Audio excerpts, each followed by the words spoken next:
Bom, gente, aqui no meu relógio deu 9h15, então nós vamos começar, tá bom? A gravação já tá passando. Primeira coisa que eu tô fazendo aqui já é mandar a listinha de frequência. Lembre de preencher, por favor, tá bom? Recado importante, porque toda aula é gravada e teve problema na última prova, né? Segunda-feira da semana que vem, embora já tenha sido combinado, tô só reforçando, abre o período para vocês responderem o segundo questionário avaliativo do bimestre, tá bom? Então ponham o Moodle em dia e fiquem atentos. O questionário ele vai ficar disponível entre os dias 5 e dia 9, tá bom? 5, 6, 7, 8 e 9. Abre meia-noite do dia 5, encerra às 23h59 do dia 9, tá bom? De julho. Um detalhe que é importante. O questionário avaliativo é o 02, mas vocês vão ver que junto tem autoavaliação, no mesmo período para ser respondido, tá bom? Você só consegue acessar o questionário avaliativo depois que responder a autoavaliação, tá bom?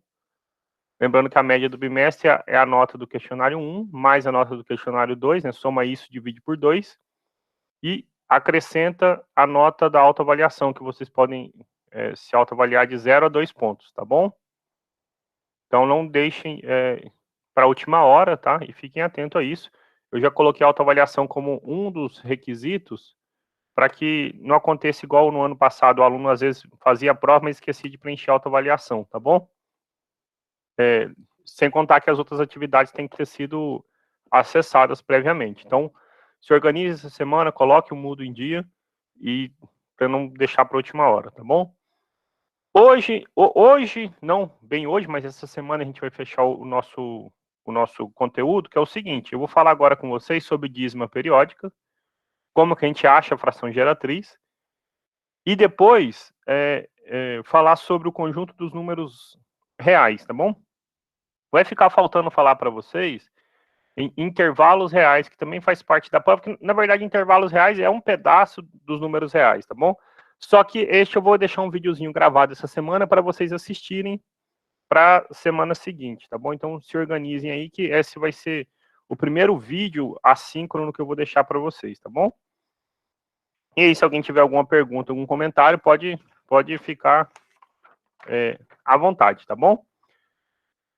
Vou voltar aqui um pouquinho a tela, gente, só para recordar vocês o que a gente estava falando na última aula, que foi segunda passada, dia 21.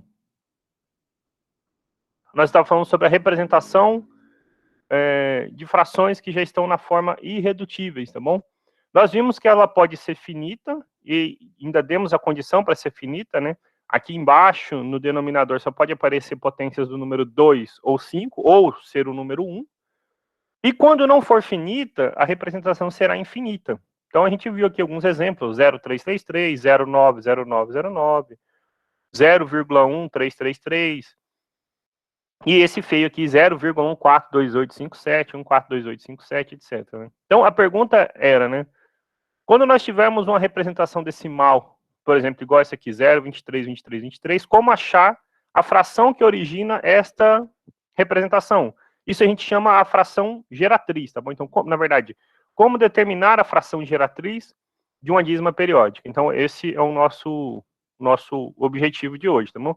Quem acompanha pelas notas de aula que eu preparei para vocês, isso está lá na página 38, tá bom? Tá, a partir da página 38, você pode também acompanhar, porque está mais completinho do que eu estou falando aqui agora. Em sala a gente sempre fala resumido, mas lá tem mais exemplos e mais coisas desse tipo, tá bom?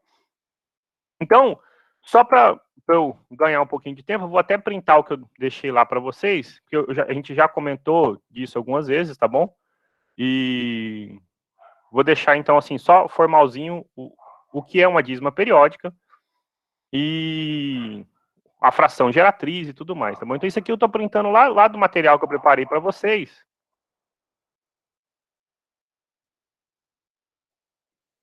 Pronto.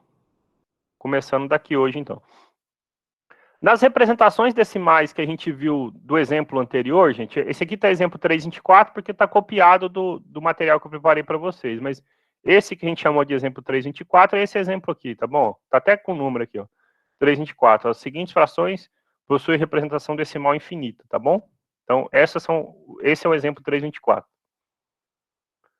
As representações decimais do exemplo 324, sempre há um bloco de algarismo que se repete. Representações decimais com essa propriedade são chamadas de representações decimais periódicas, ok? A fração que origina, a fração A sobre B, por exemplo, só para deixar aqui, então, 1/3, ok? 1/3 e a gente tem a representação decimal periódica, 0,333. Essa fração 1/3 é chamada de fração geratriz, ok? Está escrito aqui, então é denominada fração geratriz.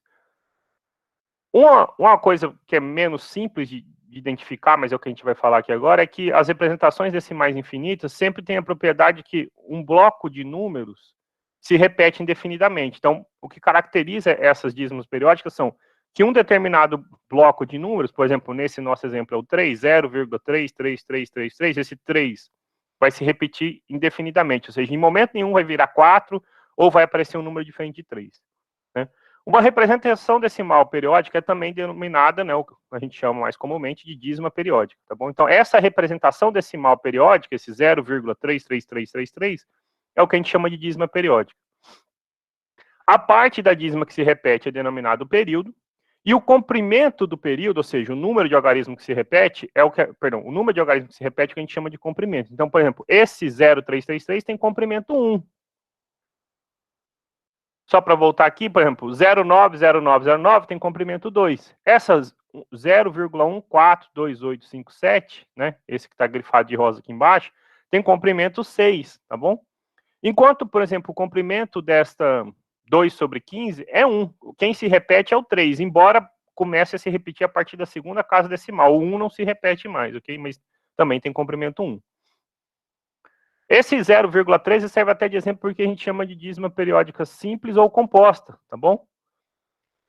Deixa só eu pôr uma outra anotação que é importante para a gente, que é o seguinte. Vou printar aqui, eu vou aproveitar uma anotação que talvez vocês já tenham visto. Aí rende mais do que eu ficar escrevendo isso, ok? Nós podemos denotar dízimas periódicas, gente, da seguinte maneira. Você pode pôr o período, né, ou seja, a parte, o número que se repete, você pode, em vez de ficar escrevendo 0,33333 e 3 pontinhos, você pode escrever como sendo 0,3 e a barrinha em cima. Isso denota que quem está se repetindo aqui é o 3. Aqui nós temos exemplo, então, 1 sobre 11, a gente viu lá no exemplo 324, que era 0,090909, você pode reescrever como 0,9 com a barrinha em cima. Aquele 0,1333333, a gente pode escrever então como 0,1 e a barrinha somente em cima do 3, denotando que quem está se repetindo é o 3. Daquele 1 sétimo, né, o que se repetir era 1,42857, então a gente põe a barrinha em todo mundo aqui, ok? Só para, então, pôr um exemplo a mais que a gente tinha colocado, nosso objetivo é achar a fração geratriz de 0,232323. Este a gente pode denotar, né, só para ficar claro, como sendo 0,23. Quem está se repetindo é o 23, tá bom? As dízimas periódicas ainda elas podem ser classificadas em simples ou composta. Quando que uma dízima é simples? Ela é simples quando, de maneira grosseira, depois da vírgula, só o que aparece é o período, ou seja, só o que aparece é o que se repete. E ela é composta quando, após a vírgula, ou seja, na parte decimal, o que aparece tem, além do que se repete, outros números, tá bom? Então, vamos pôr aqui exemplos disso. Como eu falei, qualquer algarismo da parte decimal de uma dízima que faz parte do seu período, perdão, se qualquer algarismo da parte decimal de uma dízima faz parte do seu período, ela é chamada de dízima simples. É o que eu falei. Se depois da vírgula, o que aparece é sempre o período, não tem nada além do período. Então, exemplo, 0,33333, que é o 0,3 com a barrinha em cima, 0,090909, ou com a barrinha em cima 0,09, ou aquele 1,42857, né, 0, isso. Então, são dízimas simples. Não importa aqui, gente, quantos números vão aparecer após a vírgula, ok? Desde que após a vírgula, todos façam parte do período, ok? Então, são exemplos de dízimas simples. Já se após a casa decimal você tem pelo menos um algarismo que não faz parte do período, ela é dita composta, ok? Então, exemplo, 1, 3, 3, 3, 3 é uma dízima composta, porque após a casa decimal, nós temos o 1 que não se repete, e todo aquele 3, 3, 3, 3, 3, tá bom? Então, dízima simples e composta, bem tranquilinha, é só você ficar atento se depois da vírgula todo mundo se repete ou não. Se todo mundo se repete, é simples, não importando quantos se repetem, tá bom? Como o exemplo desse 1 sétimo, 1, 4, 2, 8, 5, 7. Né? Esse aqui, por exemplo, é até mais simples de se escrever, 0,13333, mas ela é composta porque após a casa decimal, você tem, após a vírgula, na casa decimais, você tem números que não se repetem. Tá? Mas agora, então, com essas nomenclaturas, a gente pode passar para o nosso objetivo. Qual é o objetivo? Como eu tinha dito, é achar a fração que origina uma dízima, tá bom? Quando, na verdade, a nossa representação decimal é finita, é simples a gente achar, tá bom? Deixa eu só pôr isso de observação, porque fica parecendo, a gente só acha a fração de coisas que são infinitas. Não. Quando é finita, é só a gente dividir por uma potência de 10 adequada. Então, imagina que eu colocasse aqui, né? Qual é a fração que origina 0,25? Você vai achar uma potência... Vamos começar mais simples. Qual a fração que origina 0,2? Isso é simples você resolver, porque basta você dividir por uma potência de 10 adequada. É só lembrar que 0,2 é 2 dividido por 10. Opa, mas 2 por 10 pode simplificar. Por 2 fica 1/5. Então, nós sabemos qual é a fração que origina 0,2. Se fosse, sei lá, 0,31, então a mesma coisa, é só observar que é 31 sobre 100. Duas casas decimais, 2 zeros embaixo, ok? Então, quando a representação é finita, gente, é só a gente ficar atento a quantas são as casas decimais após a vírgula. Isso vai indicar o número de zeros aqui na potência de 10. É só a gente dividir por uma potência de 10 adequada, tá bom? Quando puder simplificar, como foi o caso do item A, nós simplificamos. Quando não der, como o caso do item B, a gente deixa sem simplificar, mas em todo caso a gente achou a fração que origina, certo? O nosso problema é, vamos então fazer um exemplo aqui, vou até aproveitar o 0,2, imagina que a gente tivesse 0,22222, né? Então aí você pergunta, qual é a fração que vai originar esta dízima periódica, né? Então assim, de cara a gente não sabe qual é a fração, certo? Nosso objetivo então é responder isso, né? Então como que eu vou, né, de alguma maneira responder este problema?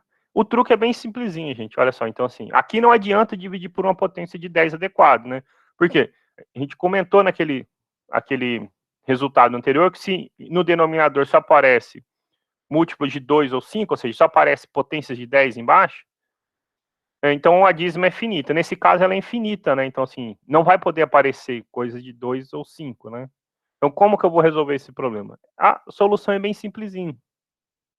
A solução é o seguinte, nós queremos achar uma fração, digamos que a fração é R, de modo que ela resulte em 0,22222. Aí observa, bom, essa dízima é uma dízima simples, né? Ou seja, depois da vírgula só aparece o período, e ela é de período 1, comprimento 1 do período, na verdade, só repete o número 2, certo? Então, o que eu vou fazer é o seguinte, eu vou multiplicar esta nossa dízima pelo número 10, ok? Tem uma casa repetindo aqui, então multiplico por 10. Então, eu fico com 10R, né? Se eu multiplico R por 10, 10R. E, bom, se eu multiplico 0,22222 por 10, a vírgula anda uma casa para a direita. Então, eu fico com 2,22222, né? Ok? O que tem de interessante nisso aqui? Tem o seguinte. Nós temos, então, que 10R, aí agora é o truque, sim, propriamente dito. Não é um truque, não, um método matemático. 2,22222, eu posso escrever como sendo 2 mais 0,22222 indefinidamente, certo? E qual é a vantagem de fazer isso? É o seguinte, eu vou até destacar aqui sei lá, de verde. Observe que a gente tinha chamado de R, né? 0,22222. E aqui aparece justamente 0,22222, né? Então, se a gente observa, eu tenho o seguinte, olha só. 0,222 é o que a gente chamou de R. Então, eu posso vir e escrever o seguinte. 10R é 2 mais R, né? Porque 0,222 é R, né? A gente tinha chamado lá no início de R. Então, como eu quero saber quem era, né, a fração, é só eu passar esse R subtraindo para cá. Então, eu fico com 10R menos 1R é 2. Então, 9R é 2. Portanto, qual é a fração? R é 2 dividido por 9, ok? Se você pegar uma calculadora sua aí e bater lá 2 dividido por 9, você vai ver que vai dar 0,22222, ok? Então, agora a gente aprendeu um método para como achar a fração geratriz para dízimas periódicas. Vamos fazer mais um exemplo aqui. Imagina que letra D tenha sido o exemplo que eu deixei lá da aula passada, né?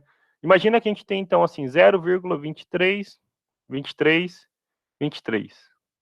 Ok? Ah, uma observação, gente. Sempre que der para simplificar, você simplifica também. Nesse caso, não precisou, tá bom? Depois a gente faz um exemplo onde pode ser que simplifique, tá?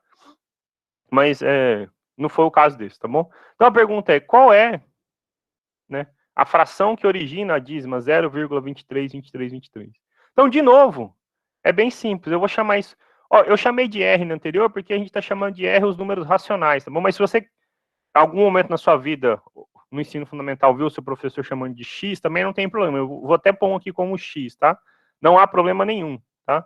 0,23, 23, 23. Fica a seu critério qual número usar. O que a gente observa é o seguinte, me importa aqui qual é o comprimento da dízima e se a dízima é simples ou não. De novo, essa é uma dízima simples. Por que é simples? Porque após a vírgula, ou seja, nas casas decimais, só aparecem os números que compõem o período, ou seja, os números que se repetem. Mas quantos se repetem aqui agora? Bom, se repetem 2, né? É o 23, 23, 23, 23. Então, não adianta eu multiplicar por 10, porque esse 0,23 não vai aparecer de novo, igual apareceu no 0,2. Eu vou multiplicar por quem, então? Vou multiplicar pelo número 100, né? Essa quantidade está indicando qual número a gente multiplica. Então, se eu multiplico por 100, o que a gente tem? Nós temos que 100x multipliquei por 100, anda a vírgula 2 casas para a direita. Então, eu fico com 23, 23, 23, 23. Ou, usando o mesmo método que a gente usou anteriormente, 100x, então é 23 mais 0,23, 23, 23. E aí a gente observa, olha, quem era 0,23, 23, 23? Ah, professor, é que a gente chamou de x, né? Então, esse aqui a gente substitui pelo x. Então, eu fico com 100x, é 23 mais x, ok? Então, se eu passo o x subtraindo, 100x menos 1x, 99x é 23. Portanto, o x é 23 sobre 99. Ok? Vamos fazer um onde a dízima, gente, apareça mais de uma casa, perdão, não seja simples, seja composta, então. Vamos pensar no seguinte exemplo, exemplo E aqui. Professor, se aparecesse assim, ó, olha só, sei lá, vou chamar de R de novo, fosse R, fosse 1,12222, ok? Como que eu poderia agora resolver esse problema nosso, né? Bom, gente, então essa é uma dízima composta. Quando ela for composta, você tem que fazer uma coisa, você vai dividir ela em duas, ok? Vai pegar a parte que repete e deixar de um lado, e o que não repete vai deixar do outro, tá bom? Então, eu vou fazer da seguinte maneira. Vou mostrar de duas maneiras como você pode fazer, aí fica a seu critério, tá bom? Aí, no final, você escolhe qual você preferir. Então, digamos, solução 1. Solução 1 é o seguinte, eu vou escrever R como sendo 1,1, né? A parte que não repete, mais 0,0222. Ok? Então, botei aqui, certo? Ah, você não fez nada até agora, professor, não. Até agora eu não fiz nada, a não ser separar para deixar as duas de maneira que a gente consiga trabalhar, tá bom? Agora, qual é a vantagem de fazer isso? 1,1, gente, eu consigo escrever como sendo 11 sobre 10. 11 sobre 10. Mas, agora falta mexer nesta aqui, ó, né? 0,22222. Vamos puxar uma setinha aqui no canto e vamos trabalhar com ela. Porque se a gente conseguir identificar qual é a fração que origina 0,02222, então resolveu o problema, certo? Então, digamos, eu vou chamar de x, não vou chamar de r, porque eu já escrevi o r aqui atrás. Então, digamos que o x, né, para resolver a nossa continha lá do asterisco, seja 0,0222.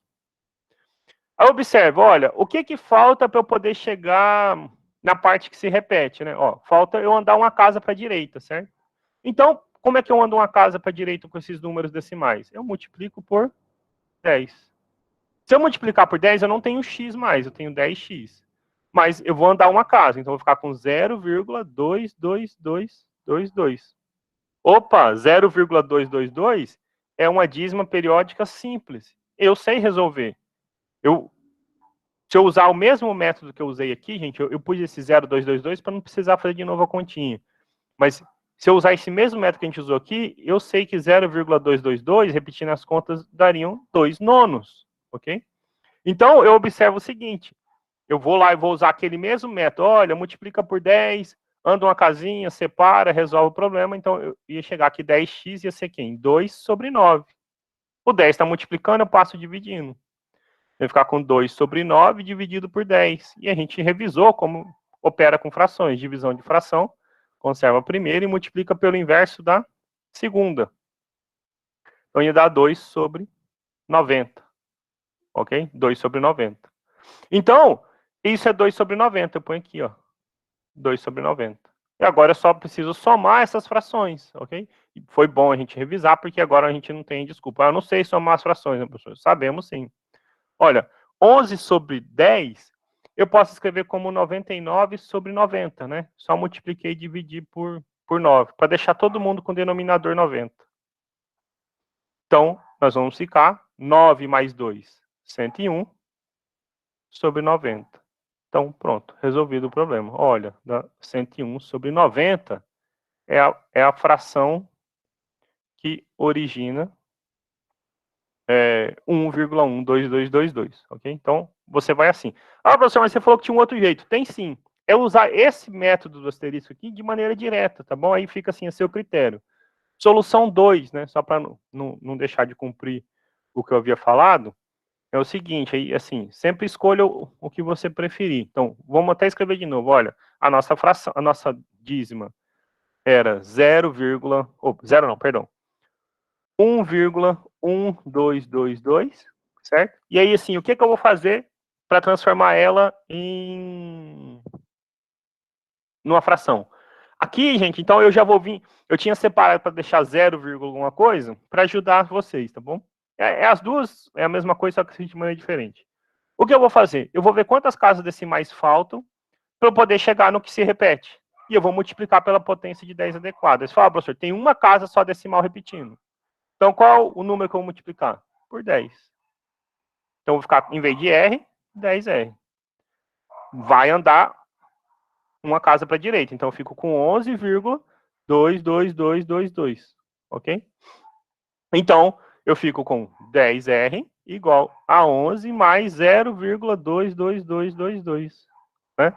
Esse 0,222, a gente viu no exemplo, né, para não precisar fazer de novo essa continha, mas nós vimos que ele é 2 nonos. Ok?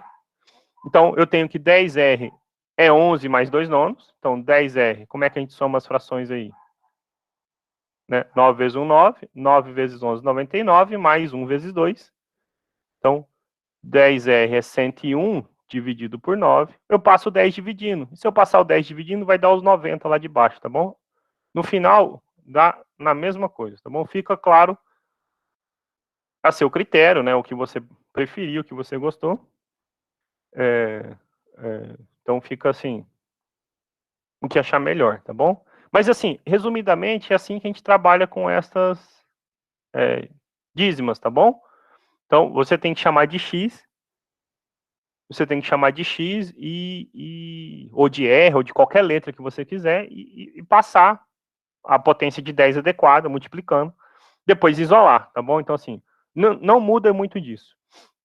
Para a gente fechar essa parte de dízimo e eu poder passar para os números reais, eu vou fazer uma coisa que é importante, e às vezes passa batido no ensino fundamental, que é o seguinte, eu vou chamar até de lema, tá bom? Para destacar, é um resultado importantinho para a gente, é o seguinte, a representação decimal. Opa, a fração, desculpa. A fração geratriz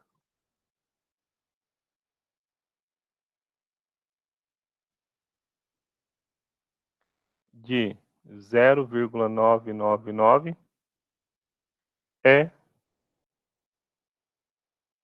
o número 1. Isso que eu estou dizendo é o seguinte, gente, ó, 0,999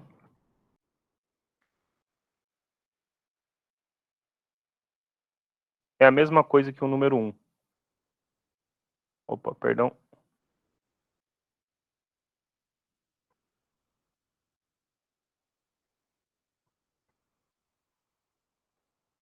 Para ficar bem destacado. Eu sei que minha letra é feia, então fiz questão até de digitar.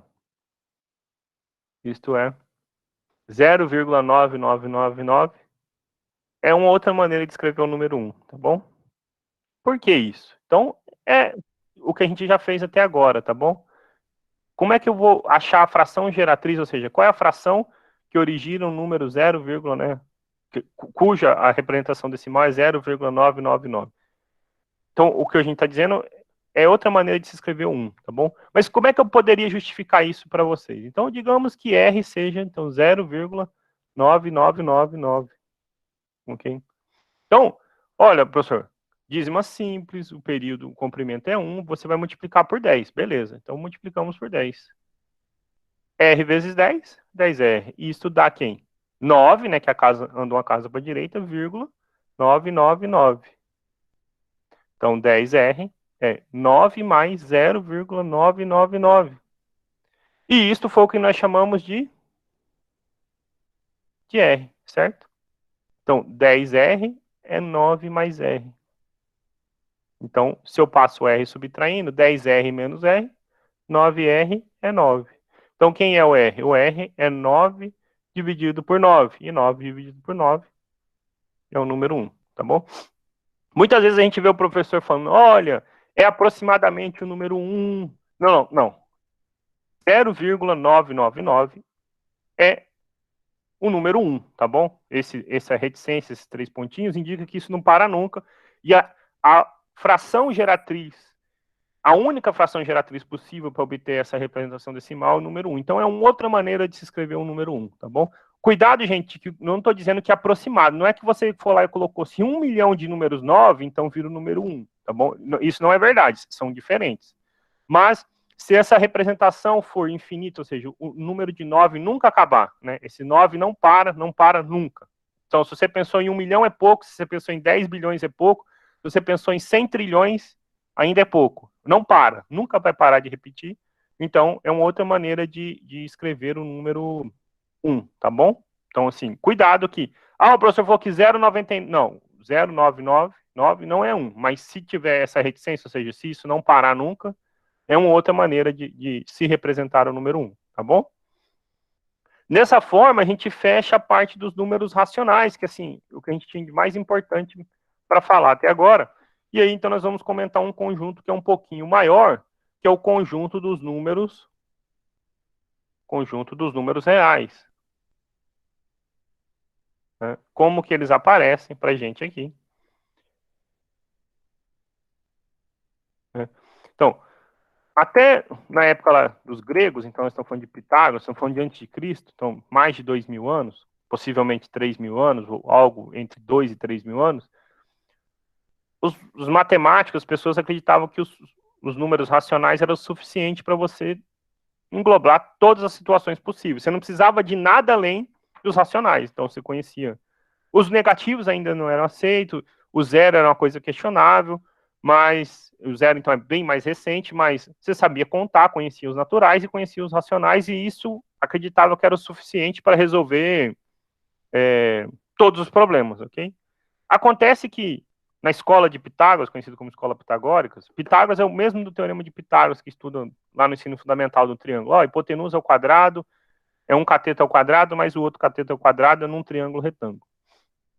Então, nessa escola de Pitágoras, chegaram à conclusão que deveriam existir outros tipos de número. E a história, na verdade, tem uma história o conto que tem por trás dela é meio trágico, é o seguinte: um aluno de Pitágoras descobriu que os racionais não eram o suficiente, ou seja, você tinha tipos de números que não podiam ser escritos como frações, ok? Ou seja, essa representação decimal que é bonitinha, igual a gente conhece aqui, olha, vai se repetir, é periódica, lá não podia acontecer.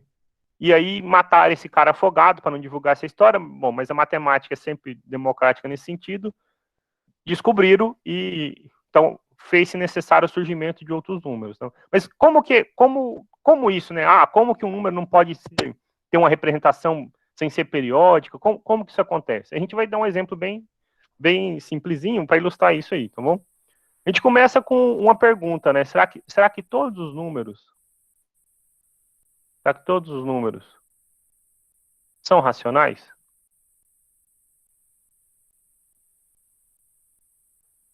Bom, normalmente na escola a gente aprende o quê? Olha, existem números que não são racionais. Por exemplo, aí o seu professor ou o professor fala, raiz de 2. Por quê? Porque a representação decimal não é periódica. Aí você pergunta, por que não é periódico? Porque não é racional. Fica assim, correndo atrás do próprio rabo nesse sentido, né? Você não dá uma justificativa, né? Eu vou ilustrar para vocês por meio de um número, explicando, olha, este número não pode ser escrito como uma fração. Então, ele não pode ter a sua representação nem finita ou infinita e periódica. Então, ela tem que ser uma infinita que não seja periódica, tá bom? E é isso que a gente chama de irracional. Como eu falei, então, os gregos acreditavam que os números racionais eram o suficiente para lidar com todos os tipos de problemas, né? Então, assim, você não precisava de nada além dos racionais. Porém, com a descoberta do teorema de Pitágoras, isso caiu por terra. Então, assim, vou fazer o desenho de um quadrado aqui. Vamos imaginar que seja um quadrado, que eu estou sem o... Não quero quadricular aqui a tela agora. Mas vamos fingir que isso é um quadrado, tá bom? Então, finge que é um quadrado. E melhor, um quadrado de lado 1. Então, todos os lados aqui medem 1. Então, esse lado mede 1, esse lado mede 1. Ok? Então, finge que, sei lá, 1 metro, 1 quilômetro, 1 centímetro, qualquer que seja a unidade, vamos fingir que isso é um quadrado de lado 1. O que o teorema de Pitágoras falava para a gente em triângulos retângulos? Vocês se lembram? Então, eu vou repartir isso aqui em triângulos retângulos. Olha, o teorema de Pitágoras falava para a gente o seguinte. Então, digamos que aqui seja o triângulo A, B, C. Esse triângulo ABC é retângulo, porque um quadrado tem seus ângulos internos retos, então no triângulo ABC é retângulo, né? Triângulo ABC é retângulo. Então vale o teorema de Pitágoras. O que o teorema de Pitágoras falava para a gente? Olha, vou até baixar aqui um pouquinho. Então, o teorema de Pitágoras fala o seguinte. Digamos que eu quisesse saber qual é o tamanho do segmento AC, né? Então, tem um quadrado de lado 1, e uma pergunta, qual é o tamanho da diagonal? Digamos, vou chamar de x essa diagonal, tá bom? Vou chamar de x essa diagonal. Claro que na época a notação não era essa, mas a gente adapta para hoje, né? Senão também ia ficar inviável. O teorema de Pitágoras fala o quê? Que a hipotenusa ao quadrado, então x ao quadrado, é 1 ao quadrado, que é um cateto, mais o outro cateto, 1 ao quadrado. Então ele está dizendo que x ao quadrado é 2, ok? Então este é o nosso cateto procurado, ele tem a propriedade do quadrado ser o número 2. Mas o que significa para a gente o quadrado ser o número 2? Bom, essa notação não existia na época, mas hoje a gente conhece, olha. Significa dizer, então, que x é a raiz quadrada do número 2. X é a raiz quadrada do número 2. Então, a gente tem que entender o período que a gente estava. Lá na época de Pitágoras, não conhecia os números reais. Então, a pergunta, esse número é um número que existe, é um número real. A gente consegue ver o tamanho, né, dessa diagonal, é uma coisa que existe. Então, a pergunta é, será que esse número x é um número racional ou ele é algo que não pode ser racional? Ok? Então, hoje a gente sabe que esse número não é um número racional, ok? Então ele não pertence ao conjunto dos racionais, ele pertence ao conjunto que a gente chama dos irracionais, ok? Então, na verdade, o símbolo que a gente dá ele pertence R menos Q, esse aqui é o conjunto que a gente vai falar já já dos irracionais, mas a época não conhecia, ok? Então, a questão que eu contei a história de morte está por trás disso. Um aluno de Pitágoras foi lá e justificou, olha, esse número não pode ser racional. E o que a gente vai fazer é fazer a mesma justificativa que ele deu há quase 3.000 anos atrás, aqui agora, tá bom? Como isso? Então, eu vou chamar, então, de novo, assim, vou até dar um nome mais bonito ainda, vou chamar de teorema, tá bom? Vou chamar de teorema. E escrever assim, ó. O número raiz de 2 não é um número racional, ok? Ou seja, ele não pode ser escrito como a razão entre dois números inteiros. Portanto, surge um conjunto maior, que é o que a gente chama de conjuntos irracionais. Por que que ele não é um número racional? Então, vamos ver isso. Um argumento na matemática chama-se, então, provar por contradição. Você admite que ele é um número racional e vê se tem algum problema nisso, tá bom? Foi isso que o aluno de Pitágoras fez. Então, suponha o seguinte, que raiz de 2 fosse um número irracional. Ó, ele é um número racional. Então, se ele é um número racional, nós podemos escrever ele como uma divisão entre dois números A e B. Então, existe A e B números inteiros, tais que raiz de 2 seja A sobre B. Só que melhor ainda, então a gente pode simplificar. Pensa assim, se eu tenho a fração 2 quartos, certo? Eu posso trocar ela por uma que é irredutível equivalente, simplesmente simplifico, certo? Então, existe isso, só que com o MDC entre A e B igual a 1. É o que a gente chama eles primos entre si. Ah, professor, mas se não fosse primo entre si, você ia fazer o quê? Não, eu simplificava. Se a fração fosse 3 sextos, eu trocava pela fração meio. Se a fração fosse 20 sobre 44, então eu ia lá e simplificava, deixava 10 sobre 22, 5 sobre 11 e resolvia o problema, ok? A questão é, será que existem esses números? E aí a gente vai chegar num problema agora de imaginar isso. Bom, se raiz de 2 é igual a A sobre B, então eu tenho o seguinte, essas frações são equivalentes, então se eu multiplicar cruzado, nós temos a igualdade. A vezes 1 é B vezes raiz de 2, ok? Então, né, só multipliquei cruzado, A vezes 1 é B vezes raiz de 2. Então, eu vou fazer o seguinte, vou levar os dois lados ao quadrado. Se eu levar os dois lados ao quadrado, vou pôr de vermelho aqui. Então, eu vou ficar com A ao quadrado, é B ao quadrado vezes raiz de 2 ao quadrado, que é o número 2. Ou seja, eu fico com 2B ao quadrado. A ao quadrado é 2B ao quadrado. Olha que interessante. Então, eu tenho o seguinte. A ao quadrado é um número par, certo? Por que que A ao quadrado é par? Ele é duas vezes alguém, certo? E aí, agora a gente usa uma propriedade dos números. Ficou até em lista de exercício para vocês fazerem. Olha, se o quadrado do A é par, e esse A é um número inteiro, é porque, na verdade, o A é um número par, ok? A única opção para o quadrado de um número ser par é que esse número seja par, e vice-versa, ok? Então, A é par. Opa, A é par, beleza, olha só, nós vamos ter um problema aqui, ó, tá bom? Já estou até anunciando onde vai ficar um problema. Ó, A é par, professor, beleza, se o A é par, então a gente pode escrever o seguinte.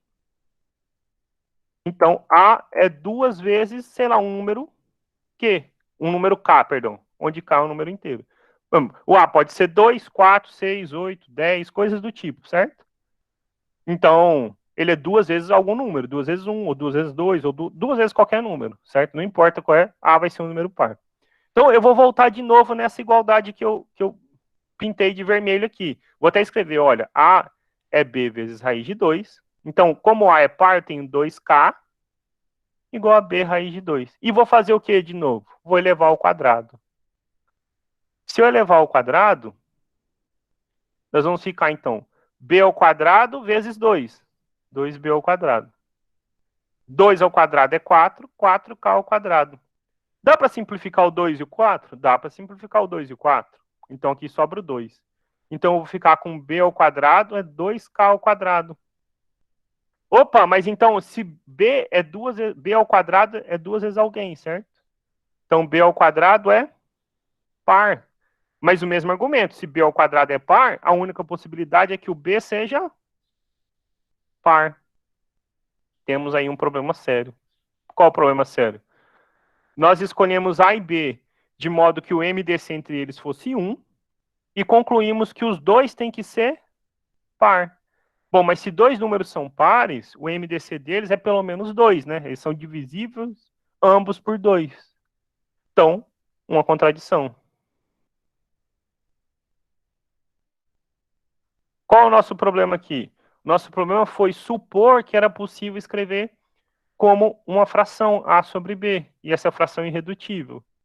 Então, não é possível escrever raiz de 2 como uma fração. Se não é possível escrever raiz de 2 como uma fração, então raiz de 2 não pode ser um número racional. Pronto, raiz de 2 não é racional. Acabamos de mostrar que existem números que não podem ser racionais, ou seja, existe um conjunto maior. Esse conjunto maior, a maior não, ele, na verdade ele é a parte, né? É um conjunto dos números que a gente chama de irracionais, ok? Qual é o conjunto dos irracionais? O conjunto dos números irracionais são justamente os que não podem ser escritos como razões, A sobre B, ou frações, né? Um número dividido pelo outro, ok? E o conjunto dos números reais é o que pra gente? É o conjunto que é formado por tudo isso. Todos que podem ser escritos como razões, ou seja, todos os racionais, e todos que não podem, os irracionais. Então, vamos escrever isso, tá bom? Então, definição. Vamos pôr uma definição que é importante. Um número real que não é racional é chamado de irracional. Irracional. O conjunto dos irracionais, dos números irracionais, é denotado por... Eu já tinha escrito lá antes, certo? Então, mas R menos Q, ok? Ou esse símbolo, gente, ou esse aqui. Tanto faz, tá bom? É o símbolo para o conjunto de diferença que a gente aprendeu, tá bom? Bom, agora, então a gente aprendeu o que é um irracional, e agora a gente aprende também o que é o conjunto dos números reais. Outra definição, eu já tinha comentado, agora só estou escrevendo para a gente poder finalizar a aula. O conjunto dos números reais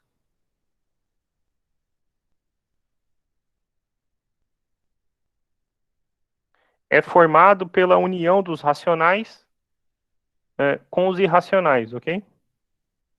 Então, o conjunto dos números reais é formado pela união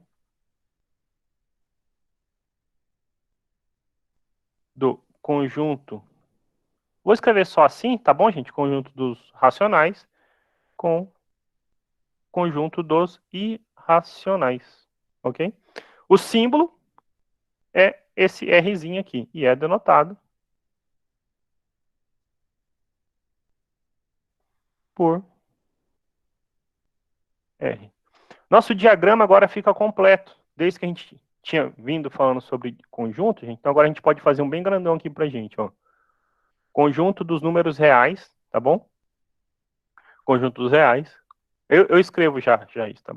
Mas então, conjunto dos racionais, os inteiros e os naturais, ok? Então, todo natural é um inteiro, todo inteiro é uma razão,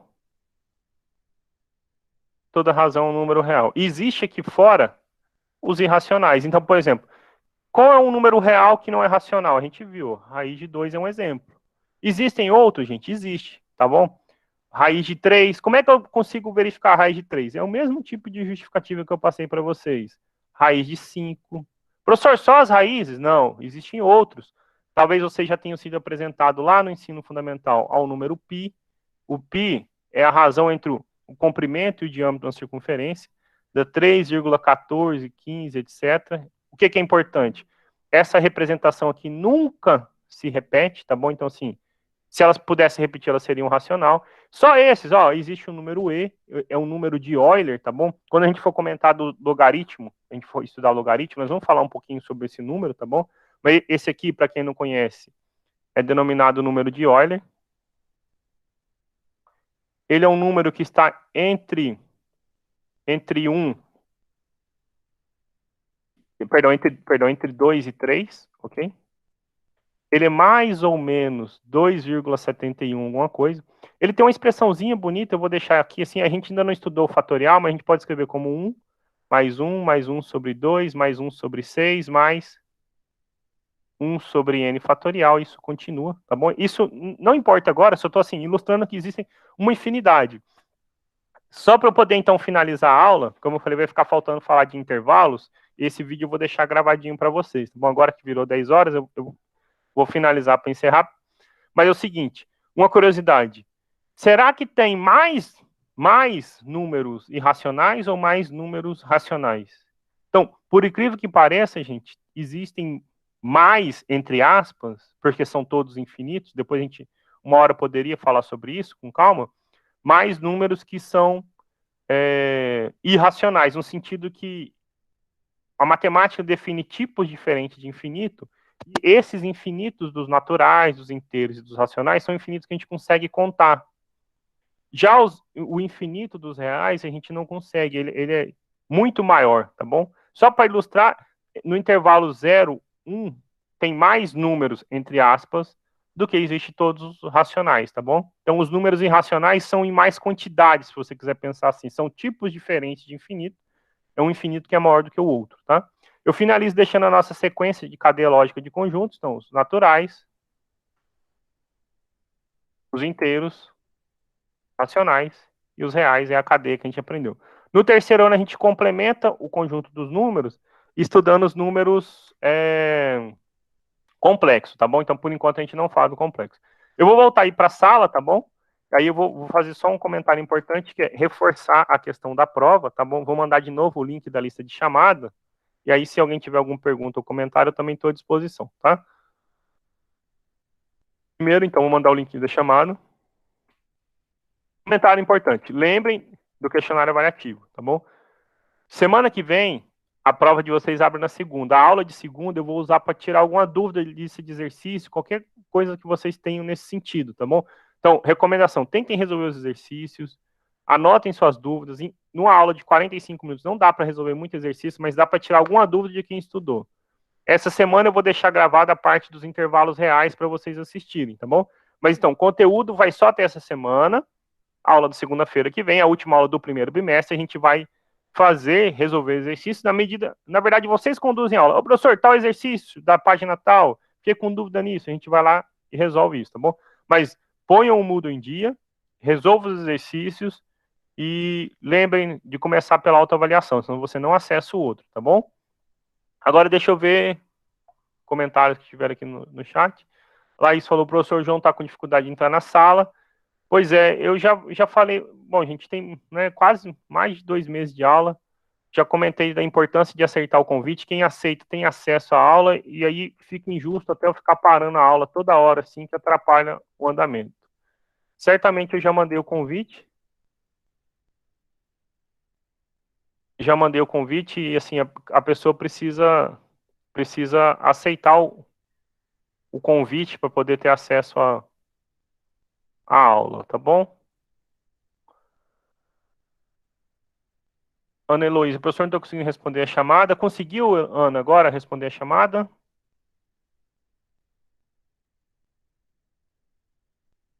Eu mandei de novo o link, tá bom? O Lucas falou que o segundo, acho que o segundo... Pra ela, professor, porque a internet dela tava meio ruim, aí ela deu uma caída. Ah, tá, mas se você puder passar o link para ela, às vezes pelo WhatsApp, alguma coisa assim, tem como? Tem sim, vou Ela passar. aprende. Obrigada. Obrigado você, viu? O Lucas falou que a segunda, acho que ele tá falando da hora que tava somando, escrevendo a fração geratriz, né, Lucas? Então, mas assim, isso fica a critério, não tem problema qual método vai usar para responder, não, tá bom? O que não dá é o método do chutão, apareceu a resposta do nada, né? Então. No mais é isso, então, gente. Eu vou parar a gravação, tá? Pode ficar à vontade de marcar atendimento, fazer comentários, mas lembrem sempre de tentar resolver o exercício e pôr o Moodle em dia, tá bom? Vai ficar gravado essa semana para vocês a parte de intervalos reais, que é o que ficou faltando, para a gente fechar. Aí eu deixo para vocês verem. E na outra semana, sem ser do dia 5, do dia 12, a gente começa o segundo bimestre falando sobre funções, tá bom? Boa semana para todo mundo. E qualquer dúvida, entre em contato comigo, tá bom? Parar a gravação aqui agora.